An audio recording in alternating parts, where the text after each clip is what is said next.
Today, we are going to normalize nervous system needs for PDA children and teens and potentially adults through some storytelling in response to a question I often get from parents, which is rooted in fear, and I completely understand, and is the following. If we accommodate and provide all of these accommodations, how will our child operate in the, quote, real world? How will they ever grow up and be independent and operate in a world that won't accommodate them? Okay, so this is a fear that I have had as well of like, if I constantly bring my son food at the at the couch in front of his iPad, how will he ever be able to bring himself his own food in adulthood? Okay, so this is a very common fear. But today, I just want to normalize the needs that our PDA children and teens have for their nervous system, and also give you a different way of thinking about it so that you can see that it's not weird at all, actually. And there are many ways in which all humans are trying to do exactly what our PDA children and teens are doing.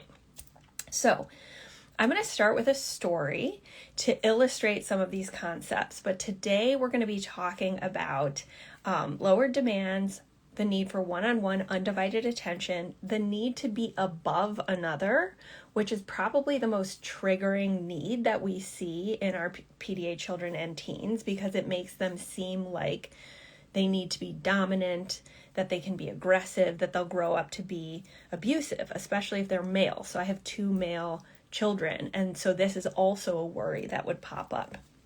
And then the need for autonomy. So we're going to talk about all of those things, but the way I'm going to start is with a story. So one of the things I love to do with my mom, usually for my birthday, is she likes to buy me makeup, and she always wants to go to a makeup counter to get our makeup done at Macy's, for example. So for my 43rd birthday, we went to the Clinique makeup counter at Macy's, and we found this amazing, bubbly Midwestern woman to do our makeup. Okay, so we spent about 45 minutes with this woman who brought us water, cleaned my face, put on makeup, and was saying like, oh my gosh, you have such nice skin. You know, you look so young, you're so pretty. And of course, like some of you might be thinking, oh, she was just trying to sell things to you. But what she was actually doing was co-regulating us and providing us undivided attention. And I had this aha moment, like as she was cleaning my face with a cotton ball and then putting on moisturizer so lovingly, and then like trying to see the colors in my skin and my eyes and picking out the things that would suit me, right? It was a full 45 minutes of undivided attention, co-regulation, lowered demands, and following our lead, whether it was in the conversation or it was in what we wanted to try, right? And of course, we ended up buying the Clinique makeup because I need to have some makeup on to do these lives. At least that's how I feel in terms of my own insecurity.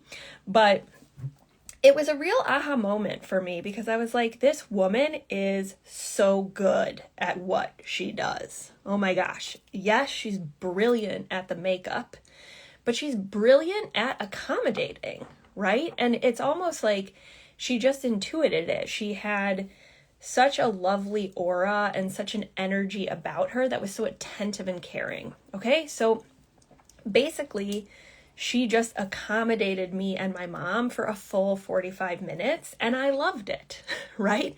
Just like anyone would love it because it made my nervous system feel safe and cared for, okay?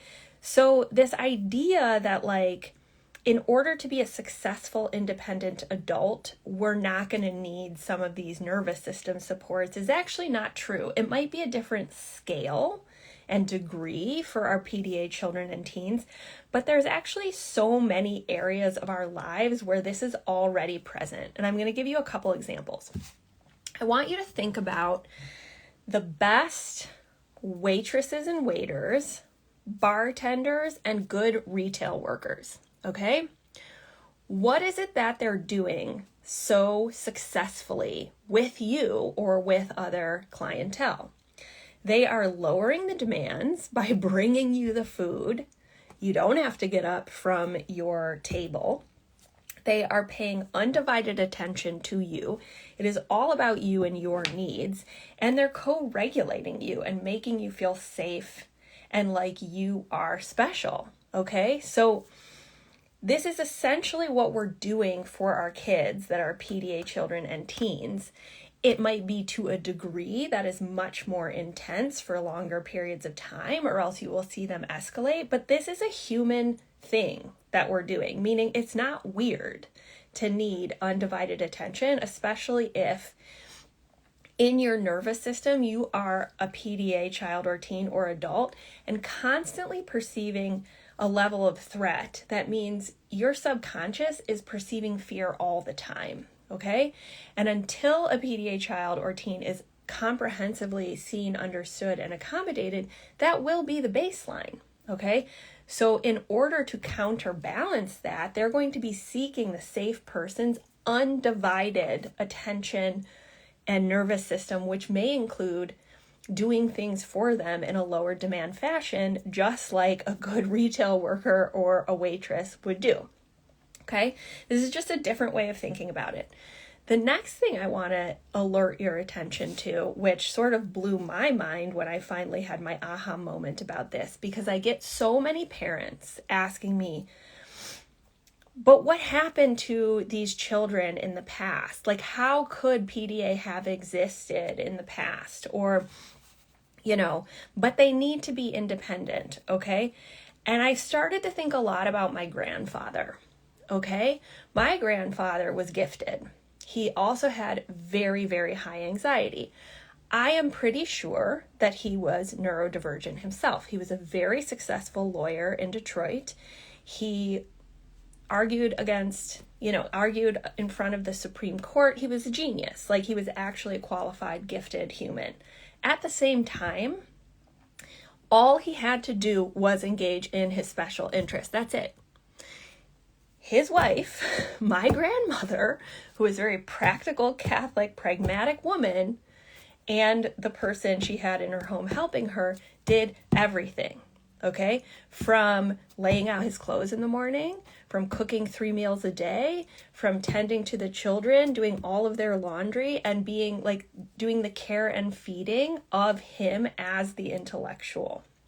Okay, the ultimate lower demand lifestyle for this man, which I think has been very common for neurodivergent men throughout our recent history. If you think of the Mad Men era, the secretaries were just handlers and co-regulators and nervous system safety for these men who all they had to do was think about things. I'm talking like white collar service.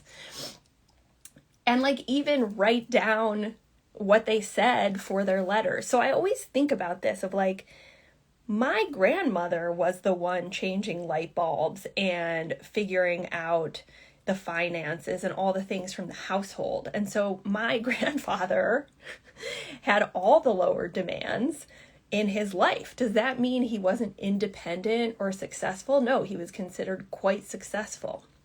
And I'm not advocating for women should continue in this role. I'm just pointing out to everyone and myself that actually some of the ways that we have operated, or even the ways that women have operated in their relationships, have provided this constant, undivided, lower demands and attention to the nervous system of a neurodivergent male who was very successful in their special interest. Okay? So I'm normalizing this in the sense of this is not new to need lower demands, to need nervous system safety so that a neurodivergent human can potentially contribute with their special interest. Okay? This undivided attention and lowered demands is extraordinarily difficult for parents, and I think especially for women who are feminist, because it looks like a repetition of this dynamic that we became professionals or we married feminist men so that we didn't have to be in these dynamics, right? Of like delivering food and doing everything in the household and providing our nervous system all the time for another human. For me personally, this has been a very, very difficult mindset shift, right? However, our children, with their baseline of threat, when we're reestablishing relationship, when we're trying to get them out of burnout, they are going to need this, quote, care and feeding or handling that has been present throughout history in many different ways, right? And it's super hard. The undivided attention has been the most difficult thing for me as a mom, okay? Not the meltdowns, not the de-escalation, not even the equalizing, because I could wrap my head around, okay, nervous system disability. This is just data. It's not personal, right? And I could see that this was a nervous system disability and my son was in fight or flight and the aggression was coming out. It made logical sense to me.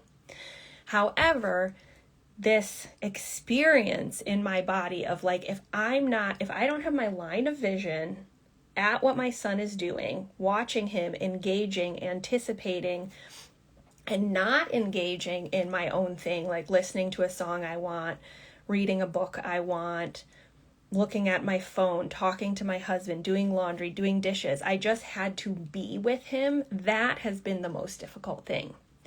Because all you can do is be present, signaling undivided attention. And for a couple years, that's what my son needed to get out of burnout. It is no longer that way. However, because he had gone so deep into burnout, he needed those constant signals of safety from a safe nervous system. So I want to normalize that in the sense of like, if your child or teen is in burnout, often the only nervous system safety state that they can access is another human. And that makes sense in the trauma and polyvagal literature, which is the safest or the quickest way to regulation or coming back to safe and social is with another mammal. Okay, so in the beginning of my son's burnout, it was really only like he could access screens or he could access me, and that was it. Those were the only two states he could access without escalating, right? So anytime I couldn't undivided attention engage or he wasn't on a screen, he would be escalating and destroying things, screaming, melting down, or targeting the sibling, okay? As his nervous system activation came down and he moved out of burnout, he could start to access other states. So there's 4, I talk about the 4 S's: safe nervous system, screens, sensory intense experience, dopamine or novelty, and or special interests. So once he could get safe enough with me, then he could start to access his special interests, which have become fishing, football, Beyblades, other children, and sensory intense experiences, which right now is football, conditioning, and working out. Okay, when I look at his Fitbit at the end of the day, he'll have like 100 zone minutes or like over 25,000 steps, right? So this is what we want to move towards with our children. But in the beginning, this undivided attention of signaling safety mammal to mammal to your child is something that doesn't get talked about that much in the PDA space, but is a key component of moving them out of burnout, right? When we only talk about lower demands, then often parents are like, well, I'm not making them do this, and I canceled this activity, and they don't have to do chores, and they can sit on the couch and watch their iPad, so why aren't we making progress? Maybe you've made some progress. It's a necessary but not sufficient condition to truly get them to a place where they have a window of tolerance, which has to include another safe human signaling safety and some undivided attention. Okay, it doesn't have to be you, but it may need to be someone so that they're not just left to their own devices within the context of lower demands. Okay, so as you're listening to me talk, I would love to, if you're on the podcast, for you to reflect on what I'm saying and tell me, like, is it bringing stuff up for you? Because it's probably a little triggering to hear what I'm saying. So if you're here with me live, I'd love to just see your emoji of like, is this making sense? You know, is it hitting, landing with you? It's okay if it's triggering, because my goal is to move you forward and out of stuckness. Okay, so we've talked about this need for lowering demands and undivided attention within the context of like, waiters do it, bartenders do it, good retail workers do it. Many of the neurodivergent men in the past have had their own undivided attention and lowered demands from their partner. But now I want to get into the next point of confusion. Okay, so I have a question from Elaine. How does a single mom give them another safe person? So what we want to do is think about the first step for us, no matter if we're single, if we have one PDA child, if we have 5. The first step is establishing safety, okay? And I'm going to talk about this in the second part, because I think this is the part that is actually so unique to PDA, but also very human. But before I do, I think unconditional love and radical acceptance of your child is the game changer, okay? So it's not possible for any human to pay undivided attention one-on-one to another human and constantly be giving over their nervous system, right? So at the very core, it's acceptance, right? As soon as, even if we can't meet the need, as soon as we're like, I accept this need. I have the constraint that I'm a single mom. I have to go to work. I can't unschool you. I wish I could, but the constraints in my life are not allowing me. Well, you don't have to say that, because I'll be like, stop talking. But in your head of like accepting the need, accepting like this child or teen needs signals of nervous system safety from an adult or another friend or another, caregiver, to deliberately tell them with nonverbal cues that they are safe, right? And that can be as simple or as difficult as, instead of texting on your phone while they're on the computer or the iPad, sitting with them for 20 minutes and just being next to them, available if they want to show you things on the iPad, right? And there's these subtle shifts that we can make, right? And so for a single mom, like, you're not going to be able to do 5 hours of undivided attention, because you have to get food on the table. You are the one doing, like, taking out the trash. You have to do everything. There's no division of labor in your home. And so what we want to do is think about accumulation too, of like, you don't have to accommodate 10 out of 10 times. But if currently you're accommodating 6 out of 10 times, maybe you could do 7.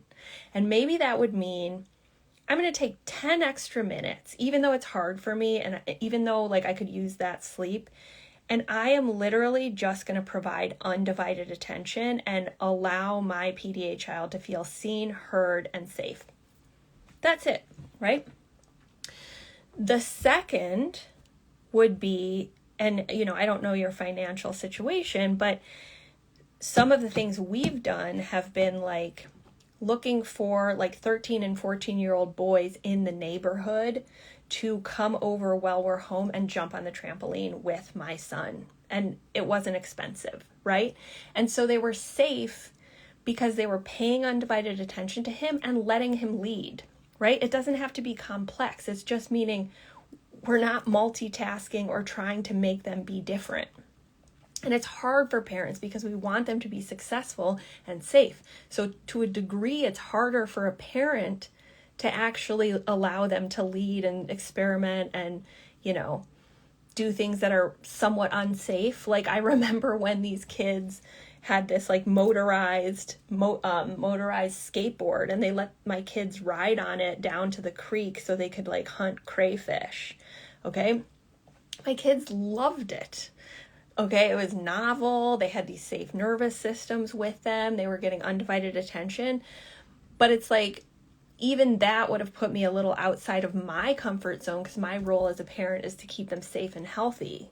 And so actually the people with the lowest agenda are actually the ones who can sometimes be the safest, right? So you don't need an autism expert or a special education teacher necessarily. And in some ways, if we think creatively, it's easier to find and less expensive, because with the professionals, they often have training that goes against what these children actually need to feel safe. Okay, so I hope that got your very smart brain creatively thinking about different ways we can get creative about this. It doesn't have to be like, I'm hiring an in-home caregiver who costs $50 to $100 an hour who has all the training in autism. It can literally be like a nice neighbor down the street or someone at your church who will come over and like sit with your kid while they play Minecraft, right? Okay. So next, I want to talk about this other very, very difficult experience for parents, especially if you are a PDA parent or have childhood trauma, where your child not only needs autonomy, meaning they get to decide their freedom and choice, but also to be above you. Okay? So I call this an equality accommodation, but it's actually equal to or above, and for a period of time when you're reestablishing your relationship with the child, it might require them being above you consistently for a period of time. Okay? And people chafe at this a lot because it goes against this notion of like, even in the gentle parenting space, where it's like, in order to feel safe, we need to be in control, we need to be the authority, and we need firm boundaries. Okay? So I'm going to take a minute and just let me know if that's what's coming up for you when I start to talk about letting a child be above you or a teen be above you. This can be physical, where you're sitting on the ground and they're physically above you, or they're walking on the backs of couches or on window ledges, or my son used to sit on top of the van and talk to me. Or it can be in relationship, where it's like they get the last word, they get to be right, even if you know it's not factually accurate, things like this, to get them back into their thinking brain. Okay, so my perspective from a nervous system perspective is that this is actually not weird. Okay? Why? I want to go into polyvagal theory and what I've learned through studying polyvagal theory and doing the certification course. Okay? So, this need to be above often looks like a character flaw. Yeah, and my daughter is the parent and I'm the child. That's exactly how it's going to feel for a while.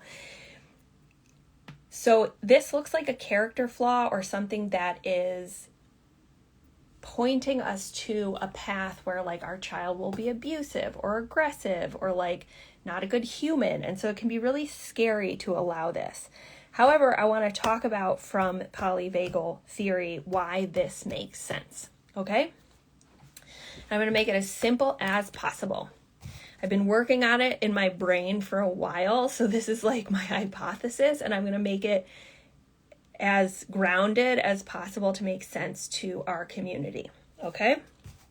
So, polyvagal theory is based on how our nervous systems have evolved from like when there were reptiles and mammals. Okay? So, for reptiles, so if we're talking about like lizards, there was just one vagal pathway, meaning there were just really like a couple nervous system states, or like just survival states, okay? So the lizard is going to be in fight, flight, or it's going to be in collapse or shutdown, where it actually like slows its breathing and heart rate. And reptiles can be in that state for a long time. So that's like part of our brain that still exists, the reptilian part, the survival of the survival. Okay? So as we have evolved as mammals, we have a secondary vagal pathway that can downregulate those responses in co-regulation with other mammals. Okay, so we can look at and subconsciously perceive the facial expressions, the movements, the tone of safe and social in another mammal, and it will tell our nervous system, hey, slow down, that's actually safety. That's actually part of our group or our tribe. Like, we are safe, okay? So it can down-regulate those nervous system responses.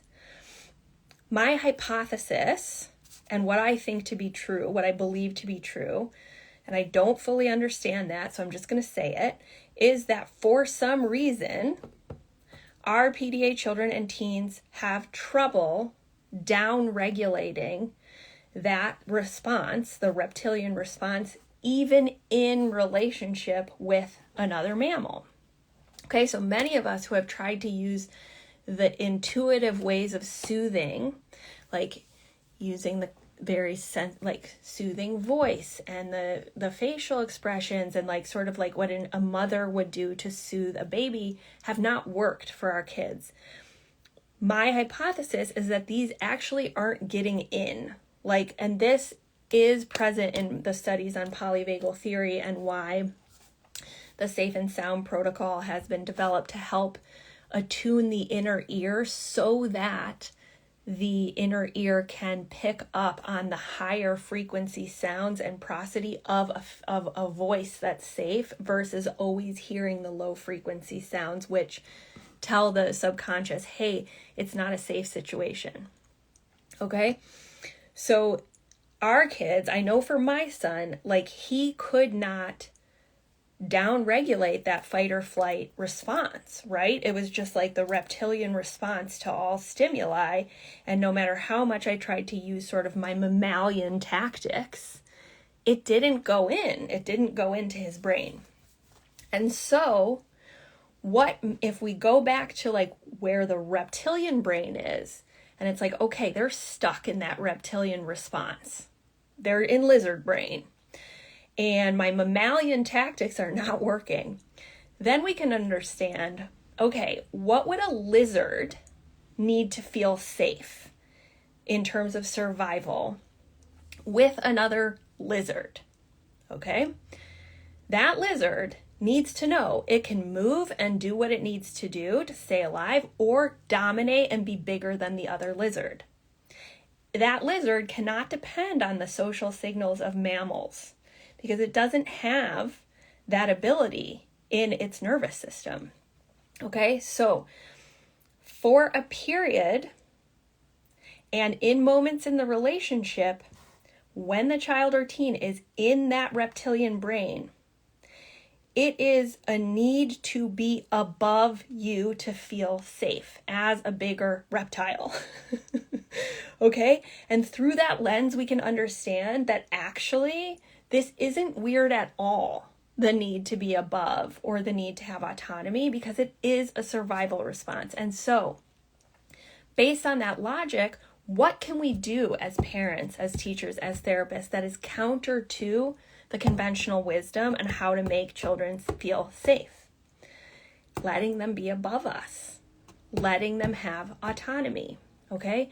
And I know from my work with now over 1,000 families and my own family and the work that I do with parents is that this helps PDA children and teens. And it doesn't mean that they will always in every situation need to be above or have complete autonomy, but that in order to have a relationship where there can be more equality and collaboration, this may be a stage that you need to go through in a way that feels uncomfortable to you. Okay? As I talked about at the beginning of this live, undivided attention, providing that, extraordinarily difficult. Letting a child or a teen who on the surface seems defiant, oppositional, without empathy, aggressive, and completely out of control be above you deliberately, it seems a little crazy, right? I'm just going to say that, but I want to normalize it for you. I will tell you that this ability to lean into this accommodation mindfully and as a choice as a parent, rather than just feeling like the victim, has been an absolute game changer. Okay. And in my work, I teach how to operationalize this, like practical things you can do. We can imbue things with humor, where it's like, I do it all the time where, my 6-year-old is reading to me and I'm just like, oh my gosh, this is too easy for you, right? Letting him feel above the task, letting him feel like he's learning at a faster rate than I did when I was 6, right? It doesn't have to be like what feels like abusive. Okay, so can you give an example of what this looks like?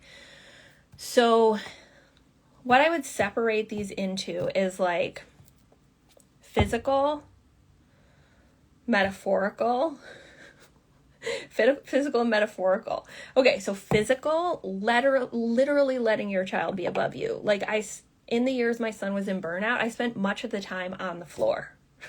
Why? So he could be above me physically as a child, right? Just sending to the subconscious, like, I am not dominant. You can be above me. You can stand on the back of the couch. You can stand on the table if you need to in order to communicate with me. If I'm trying to use declarative language, I'm sitting on the ground below him. Still do it, okay? It can be more like letting them have the last word, right? Even if it seems silly. Like, I remember a time when my mother-in-law was remembering when she helped with Cooper when I was in labor with my younger son. Actually, I was getting a C-section, so there wasn't really labor. But he remembers that time as sleeping over at her house. And she corrected him, like, no, I stayed at your house. And he was like, no, I stayed at your house. And it started to escalate. And I've had to coach my mother-in-law to be like, he's remembering it differently, or he's realizing in the moment of correction, actually he's wrong, but because we've been above him correcting him with the fact, his nervous system is activating and he's going into that reptilian brain. And so we have to drop it. Okay. And so that's a mindful accommodation of like going into the space where that could be true. Like, what I would say in the moment, if my son remembers something wrong and I correct him and he's getting into the survival brain, my mindset, I'm going to recognize what comes up for me as a parent, which is like, I have to teach him not to lie. And then I realize that the quote lie is a nervous system response and actually perceptual difference, potentially. He is autistic, so he perceives things differently. And I would say, instead of, no, you were at your house and Granny stayed over, I would say, oh, I didn't remember it like that. Thanks for reminding me. Or, that was a really crazy time. Like, I can't remember what planet I was on, right? Like, you don't have to get into a power struggle with these little things, but there are so many moments where we're correcting or trying to teach our children so that they will learn something in the future, instead of just seeing it as an opportunity to not correct them and let them have the last word or be right? In play, like therapeutic equalizing, allowing your child to boss you around and play and criticize you is a beautiful way, if you can get into the right mindset of them being above you in a safe container of play. I've done thousands of hours of this with my son, both in occupational therapy and in my home. It's a practice that we do. It can be, anytime I play a game with my son, anytime, whether it's Uno, whether it's Sorry, whether it's basketball outside, he is going to win, and he's going to win by a lot. And I'm going to make fun of myself, right? Why? So he can be above me. And like, if your child is someone who's like, I know you're trying to win, just ignore what I'm saying and try it in a different way, because we always want to be observing our children, okay? When you're doling out ice cream, or you're having popcorn when you're watching a movie, or when you're making s'mores, like, maybe you only have one marshmallow and they get 3, and then you're like, oh my gosh, you have so many more marshmallows than I do. It can be playful, right? And so if we can lean into this as something that's like a survival-based response, all of us to agree have these needs. It's not weird. Our children aren't psychopaths or sociopaths. This is a nervous system response. Okay? So I hope that this reframing through some storytelling was helpful to you, whether you're listening on the podcast or whether you are here with me live. I'd love to hear how it landed, and I'm just going to take a minute to look in the comments before I head to my next meeting. Yeah, Rachel says, amen, it's the only way to play. Yeah, but when we're in the mindset of teaching, like, oh, I need to teach my son something while we're playing, then all of a sudden I'm preventing myself from just allowing it to be child-led and letting it flow, right? Self-deprecation is your friend. Luckily, that's something that I have naturally that comes out of me. Yes, it is on the podcast. How does this help in social situations if the child is at home on top? The world is not going to allow him to be above. Okay, so this is a great question. This is the way that there's two paradigms. Okay, the conventional paradigm of how to raise children or engage in therapy or education is premised on the idea that behavior is intentional. Okay? And it's coming from the frontal lobe, the thinking part of the brain. There's an awareness of it, there's a motivation for it, and in order to change the behavior, we want to incentivize the good behavior with frontal lobe strategies like correcting, teaching, rewarding, or disincentivize it with consequences, whether they're natural or imposed. Okay? That logic does not work for our PDA kids, especially when they're in burnout. Okay, so they have so much nervous system activation in their system that they're past their human threshold for how much fear and activation they can tolerate. And they are simply operating from the survival brain, and what you see is nervous system driven behaviors. They're not motivated. They are coming from a subconscious perception of threat, and a lot of these kids aren't even aware or understand why they're doing the thing, why they're behaving the way that they do. Okay? And so in order to support the child to get back into their frontal lobe and out of this like survival brain where they can't access learning, they can't access an understanding of cause and effect, they can't connect and they can't access empathy, we accommodate to bring that nervous system activation down and help create more neural pathways back to the thinking brain so that they're in their thinking brain and in their safe and social. What happens when they're in those states? They can access the skills. They have the skills to tolerate losing. They know how to play a game and lose. They just can't access it. So the more that we accommodate in the home or a therapeutic space, the more access our children have to activation outside the home because they have a window. That's the different logic of the approach that we teach here at Peace Parents. It's what has worked for my family and hundreds of families.